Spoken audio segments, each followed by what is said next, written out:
Now, the final round here is just a formality, as I've clearly already broken the world record, so really, what else can I possibly do here? Build up my speed, which my finger's killing me at this point, so it's not going to probably be as powerful. See if I can get up. And just barely made it over top the giant dinosaur's head. And another 30-foot jump. Grunk rolls around again, weirdly, happily, whatever. Okay, on to the next event, which is the Dino Race. Now, on this event, I will be using the turbo button to try to get my dinosaur going here, because I'm not really the absolute best at this event. At least as a kid, I always had a pretty hard time at getting my dinosaur to get going, but here we go.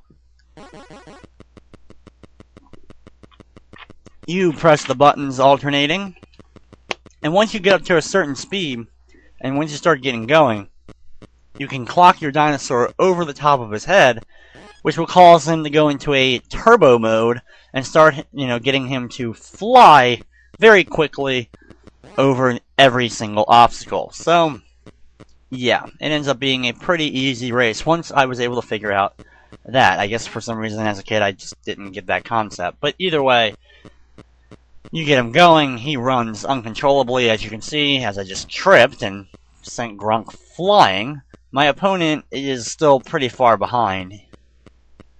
Okay, back on the dinosaur, let's get going again, mash the button.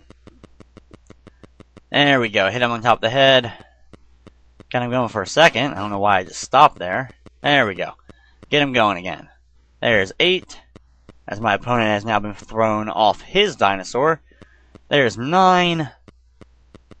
Come on, and the finish line. There it is. Now, I will just have to wait here for a few seconds. And there we go. Grunk, new record for speeding through there in 74.1 seconds. Yeah. So, next up is the Fire Start event. This is actually one of the more interesting events in the game. You have to get, of course, a fire going, as the title screen would have told you that.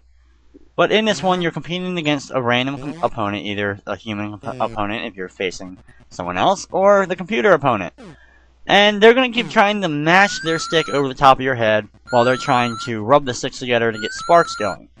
My strategy is to, if the opponent goes for it, of course you're going to start duck down, which is also what you need to do in order to start blowing onto the sparks that are slowly starting to build up over on the fire. Once you get the fire going, though, you just have to focus on actually just blowing onto the fire to get it going. Every time the opponent will, stop, I'll just go ahead and knock him over the head to get him to stop again. But I've completed my goal, so it ends. There we go. New record for 31.9 seconds. So here we go with round number 2. Of course, this will be more of the same.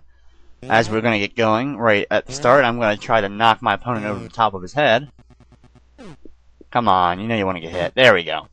I hit him over the top of the head. He's stunned for a little bit. I can focus on getting as far as up as I can. And there we go. Hit him again. Here's the sparks, and I'm just going to start blowing on my fire. Try to get it going here. Come on. Okay, knock him again. Come on, get the fire going. There we go. There's the smoke. And after a few good breaths, he's trying it. I'm going to try to knock him. There we go. Hit him again, start breathing on the fire, and it's a little bit slower than my previous time, but it really doesn't matter. I finished 34.6 seconds. He's still going. He's not going to be able to finish. The game will just cut him off. Okay, come on, game. There we go.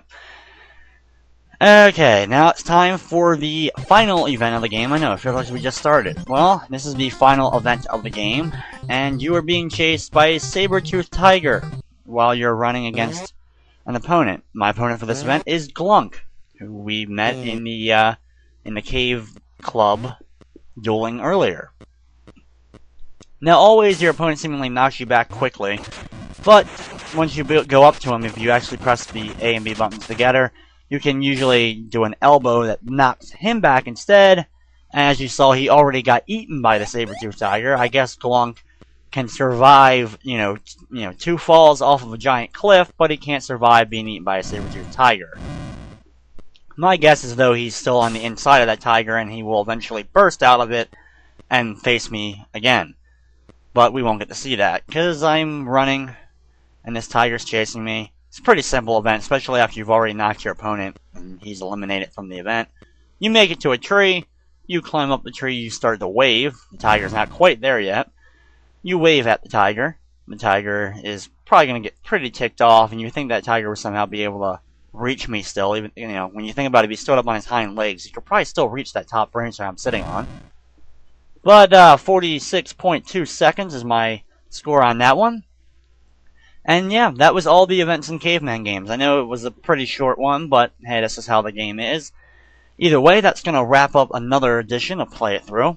I'd like to thank you for watching, and of course, I hope you enjoyed.